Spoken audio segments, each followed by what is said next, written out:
Hello everyone, welcome to our YouTube channel target for IQ. देखिए, इस video में हम डिस्कस करने वाले हैं नेगोशिएबल इंस्ट्रूमेंट एक्ट जो है हमारा, उसके जो भी इम्पोर्टेंट एमसीक्यू होंगे। और देखिए, जो इसमें जो चैप्टर जो हमेशा पूछा जाता है मध्य प्रदेश सिविल जज में, जो इसका मेन जो रीजन है वीडियो बनाने का वो यही है कि मध्य प्रदेश सिविल जज का जो एग्जाम होने वाला है हमारा 20 मार्च में, उससे रिलेटेड जितने भी सेक्शन है, जितने भी इम्पोर्टेंट एमसीक्यू हैं, वो सारे डिस्कस कर लिए जाए, है ना।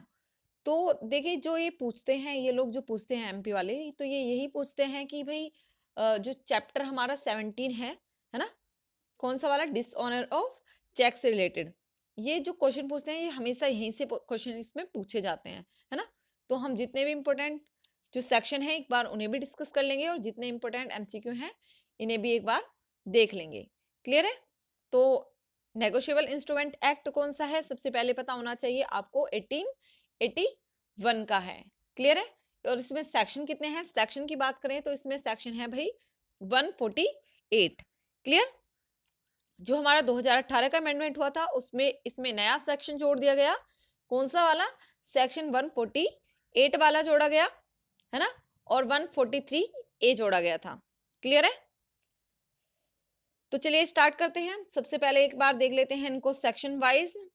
सबसे पहले है सेक्शन चैप्टर 17। चैप्टर 17 किसकी बात करता है कि भाई जब आपके जो खाता है ना, जो आपका अकाउंट है उसमें क्या है, इनसफिशिएंट बैलेंस है ना, जो कि पर्याप्त नहीं है, उसके कारण क्या हो जाता है, कुछ चेक क्या हो गए हैं, क्या हो गए हैं, डिसऑनर कर दिए गए हैं। किसके द्वारा, बैंक में गया वो चेक और बैंक ने क्या कर दिया, डिसऑनर कर दिया कि भाई पर्याप्त बैलेंस नहीं है, या फिर कोई अदर रीजन है जिसके कारण आपको क्या होगा, ये डिसऑनर ये चेक कर दिया गया है।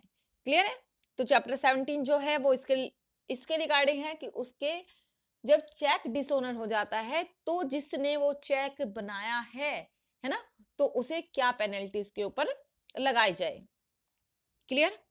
सबसे पहले हमें पता होना चाहिए चैप्टर 17 क्या कहता है। तो चैप्टर 17 बात करता है डिसऑनर ऑफ चेक, ठीक है, regarding the penalties of dishonour the check.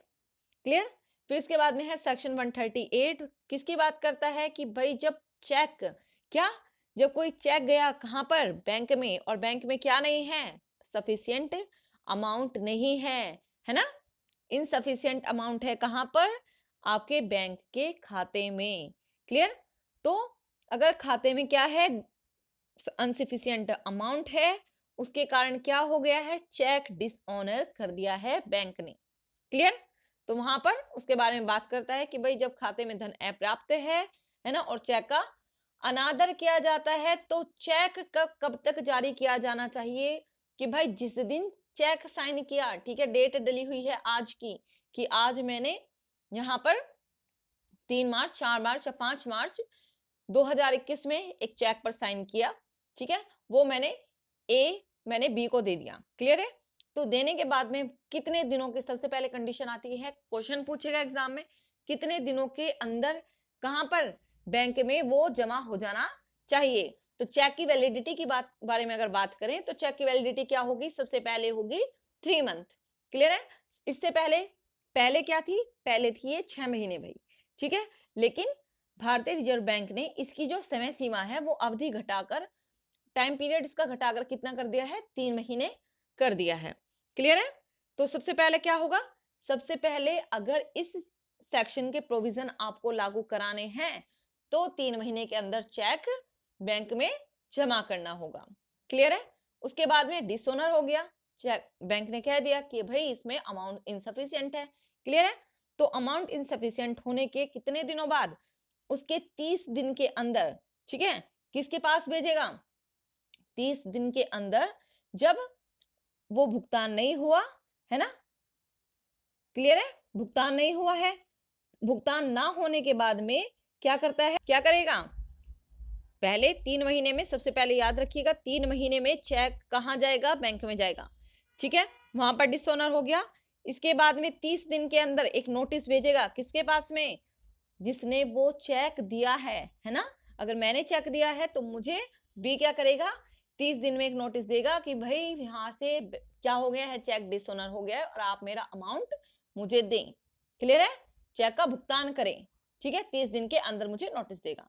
Notice प्राप्त होने के बाद में अगर उसके बाद में मैं अगर 15 दिनों तक क्या है, 15 दिनों तक असफल रहती हूँ वो अमाउंट पे करने में, है ना, या उसको कोई जवाब नहीं देती हूँ या कुछ भी है ना, तो उसके बाद क्या कर सकते हैं, उसके बाद कोर्ट में केस फाइल किया जा सकता है relating to dishonour of the check.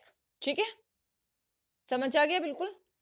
तो हमारा हो गया सेक्शन 138 कंप्लीट, ये मैंडेटरी प्रोविजन है। ठीक है, इसके बाद है सेक्शन 139, बात करता है किसकी, कि भाई जो धारक है, जो जिसके पास में चेक है उसके पास में क्या, उसके बारे में प्रिजम्पशन किया जाएगा, है ना, कि उसे क्या सामने वाली पार्टी की लायबिलिटी थी कि वो पैसा दे और उसे राइट था, ठीक है, कि पैसा पाने का।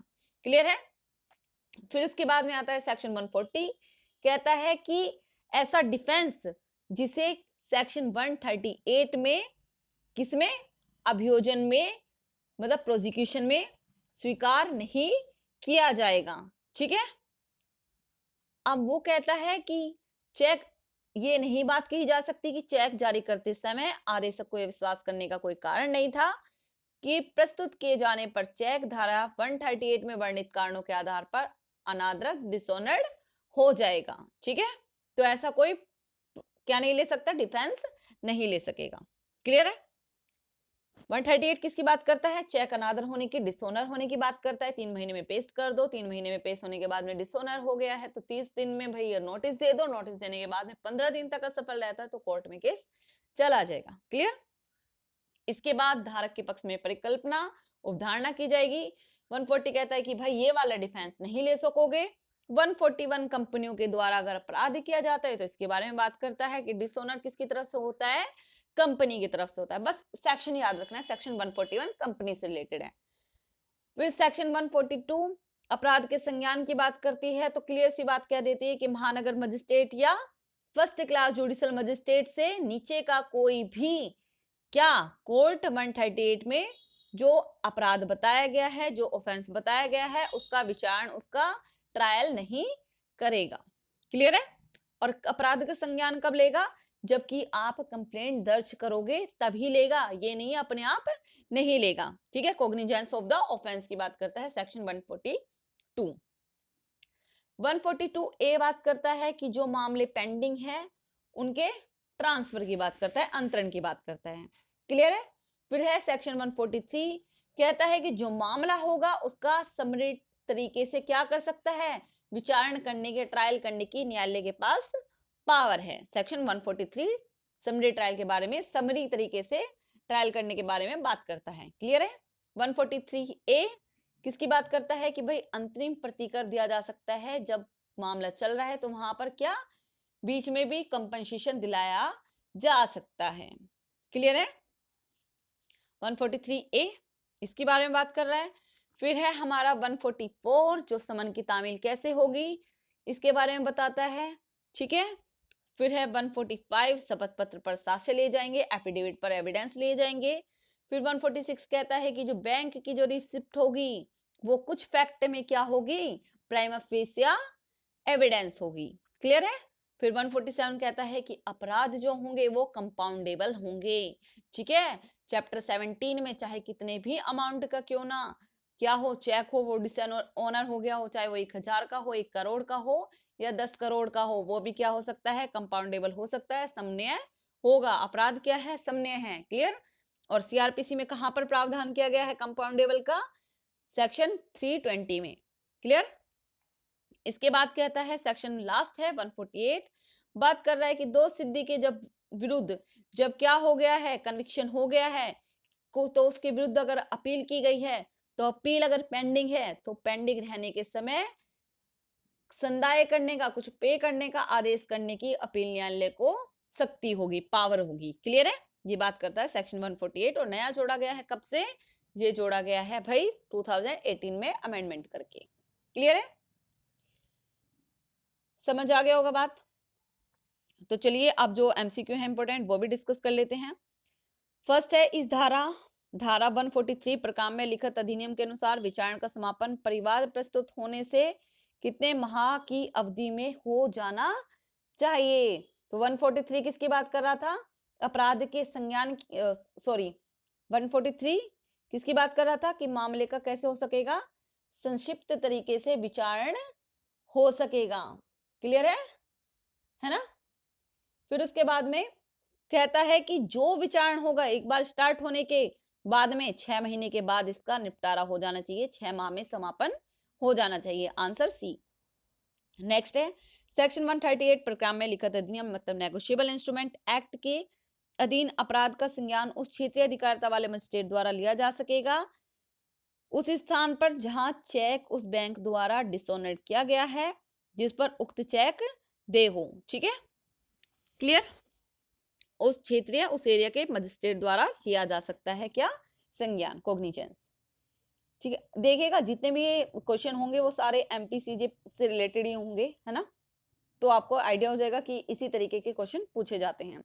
नेक्स्ट है क्या एक लिखित विलेख पर निम्नलिखित अनुसार शर्तों पर हस्ताक्षर करता है? इनमें से कौन सा लिखित धारा 4 प्रकार में लिखित अधिनियम के अंतर्गत वचन पत्र है ना? तो ये वचन पत्र के बारे में पूछ रहा है। तो कहता है कि मैं ख को ए या उसके आदेश के अनुसार रुपए 500 संदत अदा करने का वचन देता हूं, है ना? तो ये क्या है? ये वचन पत्र है। नेक्स्ट है प्रकार में लिखित अधिनियम के अंतर्गत अपराध समन्वय होने का प्रावधान किस धारा में है? तो भी बताया है सेक्शन 147 में कितने भी अमाउंट का चेक हो वो कंपाउंडेबल होगा। नेक्स्ट है प्रकार में लिखित अधिनियम के अंतर्गत अपराध द्वारा विचारणे होते हैं तो किसके? या तो महानगर मजिस्ट्रेट होगा या जुडिशियल मजिस्ट्रेट फर्स्ट क्लास होगा। नेक्स्ट है सेक्शन 139 एवं 118 प्रकार में लिखित अधिनियम के अंतर्गत उपधारणाओं को खंडित करने हैं तो अभियुक्त को, अभी बताया ना 139 में क्या प्रिजम्पशन की जाएगी किसके? धारक के पक्ष में, है ना? तो अगर उसे आपको रिवोक करना है तो अभियुक्त को क्या साबित करना पड़ेगा कि अधिसंभावनाओं की प्रबलता के सिद्धांत के आधार पर उपधारणाओं को खंडित किया जा सकता है। Answer D. नेक्स्ट है प्रकार में लिखित अधिनियम 1881 के अंतर्गत ऐसी लेखबद्ध लिखित जिसमें कि एक निश्चित व्यक्ति को या उसके आदेश के अनुसार या उस लिखित के वाहक के धन की एक निश्चित राशि संदत करने का उसके रचयिता द्वारा हस्ताक्षरित असर्त वचन अंतर्विष्ट हो वो क्या होता है? एक वचन पत्र होता है। Answer A. नेक्स्ट है प्रकार में लिखित अधिनियम के अनुसार विचारण का समाधान परिवाद प्रस्तुत होने से कितनी अवधि में हो जाने चाहिए? समरी टाइल में बता दिया कि भाई 6 महीने में हो जाना चाहिए। नेक्स्ट है प्रकार में लिखित अधिनियम की धारा 11 के अंतर्गत एक प्रतिज्ञा पत्र विनिमय बिलिया भारत में तैयार या आहरित किया गया चेक या जो भारत में निवास करने वाले किसी भी व्यक्ति को भुगतान करने के लिए होता है या उसके लिए आहरित किया जाता है वह क्या होता है? अंतर्देशीय लिखित होता है और उसके बाहर अगर किया जाए तो वो क्या होगा? विदेशी लिखित होगा। नेक्स्ट है यदि समर्थक अपने नाम का हस्ताक्षर करता है और एक विशेष व्यक्ति को लिखित इंस्ट्रूमेंट को में उल्लेख की गई विधि के अनुसार राशि भुगतान करने के लिए दिशा निर्देश जारी करता है तो इस प्रकार की पुष्टि को क्या कहा जाता है? पूर्ण पुष्टि कहा जाता है। देखिए ये वाले जो क्वेश्चन है छत्तीसगढ़ में जो आए हुए हैं वो क्वेश्चन है ना? एमपी में जो पूछे जाते हैं वो इस टाइप के क्वेश्चन नहीं पूछे जाते, ऑलमोस्ट यही पूछे जाते हैं चैप्टर 17 से रिलेटेड। तो हम जो एमपी वाले क्वेश्चन है वही देखेंगे या फिर जो सेक्शन 138 या 139 चैप्टर 17 से रिलेटेड है वही वाले। नेक्स्ट देख लेते हैं। देखिए ये वाला क्वेश्चन है कि प्रकार में लिखित अधिनियम नेगोशिएबल इंस्ट्रूमेंट एक्ट के तहत अपराध द्वारा विचारणीय होता है तो अभी पता ही हमने पढ़ लिया था। न्यायिक मजिस्ट्रेट प्रथम श्रेणी या फिर किसके? महानगर मजिस्ट्रेट। फिर प्रकार में लिखित अधिनियम के अंतर्गत दंडनीय अपराध कैसा होता है? अपराध असंज्ञेय और समनीय होता है। ठीक है, क्लियर है? नॉन कॉग्निजेबल और कंपाउंडेबल। नेक्स्ट है प्रकार में लिखित अधिनियम के अंतर्गत अपराध समन्वय होने का प्रावधान किस धारा में किया गया है? सेक्शन 147 में। प्रकार में लिखित अधिनियम 1881 में 1988 में संशोधन किया गया जिसमें किससे संबंधित महत्वपूर्ण प्रावधान का समावेश किया गया है? तो ये क्या गया है? चेक के अनादरण से रिलेटेड। ठीक है, इसके बाद देखेंगे यहाँ पर जो भी क्वेश्चन है वो सारे छत्तीसगढ़ वाले हैं भाई। नेक्स्ट क्वेश्चन है यहाँ पर ये वाला, धारा 138 प्रकार में लिखित अधिनियम का अपराध तब समन्वय होता है तो बताया मैंने आपको कि कितनी भी राशि का चेक क्यों ना हो वो क्या होगा? कंपाउंडेबल होगा। फिर है न्यायालय धारा 138 प्रकार में लिखित अधिनियम के अपराध का संज्ञान किस आधार पर लेगा? परिवाद के आधार पर। कंप्लेंट करेंगे तभी वो क्या लेगा? कॉग्निजेंस लेगा।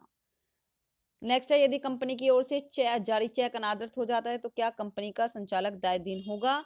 हाँ, दायित्व होगा यदि वह उस समय कंपनी का प्रभारी था और कंपनी के कार्यभार के संचालन के लिए उत्तरदायी है। ठीक है। चेक क्या होते हैं? तो चेक क्या होता है? एक बिल ऑफ एक्सचेंज के टाइप का होता है, विनिमय पत्र भी कहा जाता है। लास्ट क्वेश्चन है, देखिएगा, प्रक्रिया में लिखित अधिनियम 1881 की धारा 138 में अधिकतम कारावासीय दंड और अर्थदंड कितना होता है? तो कितना होता है? 2 ईयर का पनिशमेंट होगा और चेक की राशि का 2 गुना। ठीक है, 2 वर्ष में चेक की राशि का 2 गुना होता है।